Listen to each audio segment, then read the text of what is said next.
anyone standing on the corner and making a mark on a piece of paper. So to me, I like just the fact-based nature of it, and I'm sure at some point we'll touch on policies that are not fact-based. Well, let me give you an example.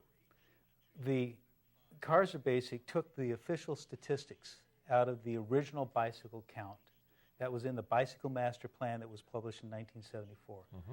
Those statistics said there were approximately 2,200 bicyclists, plus or minus, on the streets of the city of Santa Barbara at that particular time.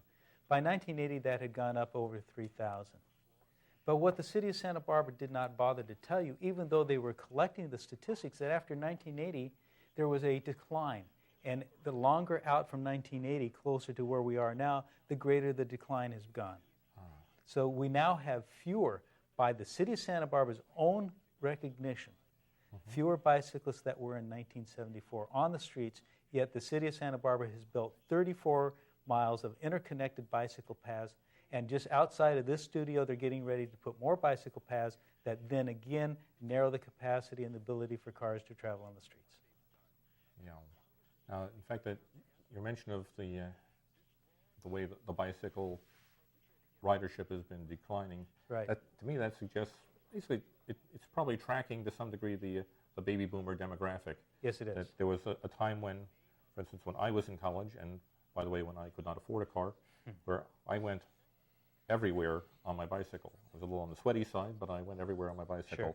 And as part of the boomer generation, there were loads of us. So yeah, and now, strangely enough, I don't bicycle quite as much as I used to, and I have a suspicion that a bunch of this is demographically driven, and some of it's fashion. Well, some of it's fashion.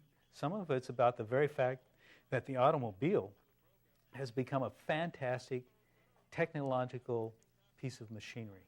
What you had in 1970s, 1960s, compared to what you have today, there's no comparison between the two. They're safer. They're more comfortable. They're more economical. They're cleaner.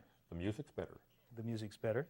And for instance, in 1998, just after CAB was first formed, we saw an ad on the television by the Ford Motor Company, and they said, all of our new cars have 2% or less of the emissions coming out of them as pollutants.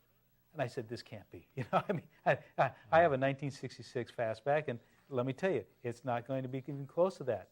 So I called up the Ford mechanic at the local dealership, and I said, would you please explain this? He says, in fact, there are times when the air is more polluted going into the carburetor or the incoming than coming out the tailpipe. This has to be when we do a good job of fairly complete burning, and then the catalytic converter does its work. Yeah. Scott, I want to say something to our audience, and that is, this is Friday night, October 5th.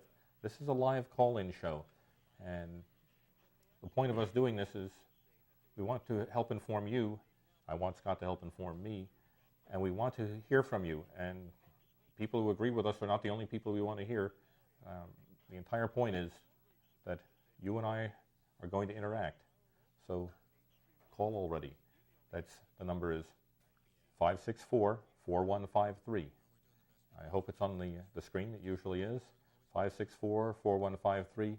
Oh, and just a gentle reminder, when you call, when you get on the air, please mute your TV. You'll find that there's a delay and it will interfere with you hearing us and vice versa. So we'll all be happier then. Thanks. Give us a call. One thing I'd like to bring up is that the city of Santa Barbara has gone ahead and done planning that the majority of the citizens do not want. It's just pure and simple. The last major battle that the city had that they were just bruised up over very badly was the Oak Park traffic plan. Now, according to the city of Santa Barbara, they were going to do exactly the same thing that they did at the St. Francis. They're going to go out, get ballots from the people who live in the area, and then if the people wanted to approve the narrowing of Chapala Street, bulb outs around and micro roundabouts around the Cottage Hospital area, then they'll go ahead and put these in. Well, because we had seen how badly the city had manhandled and mangled the public over St. Francis, a new organization, Santa Barbara Safe Streets, combined with some cab people, went out and canvassed the neighborhood and said, we want to make sure that you understand what's going on. You have received this in the mail, but you may not understand exactly what's going on. And the city was overwhelmingly beat up. Well over 70% of the votes that came in said, do not touch our streets, do not put bulb outs in, do not put the micro roundabouts in. And the city has gone ahead and done it regardless of what they said they would recognize in the vote. Yes, I've already found some of the bulb outs. Yes. And in fact, the one that's at Cayarial and Oak Park, Yes. My eyes just about popped out of my head, because I could see they were doing the nasty bulb outs first, and they were going to do the idiotic one last. Yes. That's the one where it brings you out from the pedestrian bridge over the freeway. Right. And yes, it narrows the street. It just makes it more cumbersome. Now, one of the things that the city has been doing is they've been doing neighborhood meetings, and then they make sure that people that agree with their position attend these meetings, and then they have what's called breakout groups.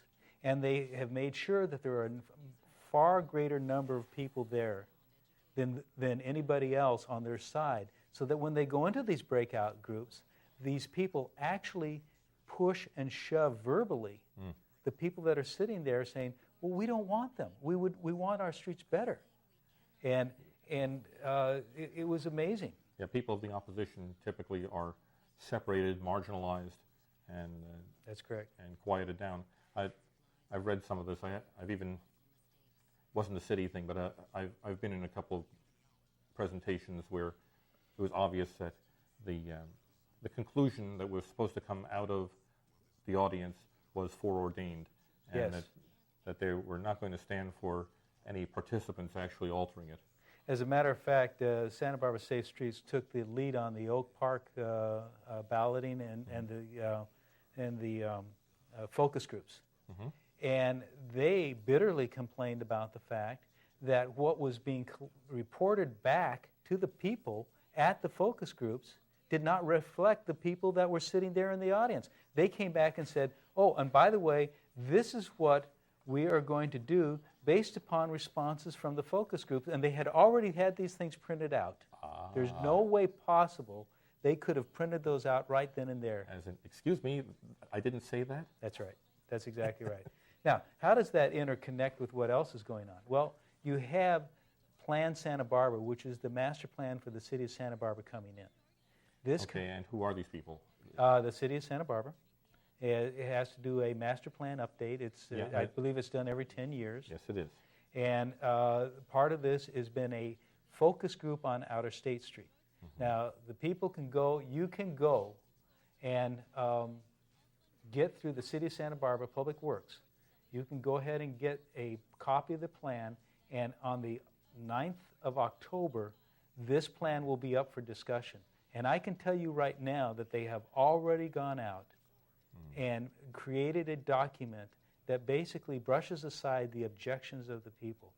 And for those people on Outer State Street in what was called the Golden Triangle, from about 5 points in through Mission Canyon and down towards Constance and so forth, if you think that you are going to be spared the micro roundabouts and the bulb outs and the other things that are congesting traffic,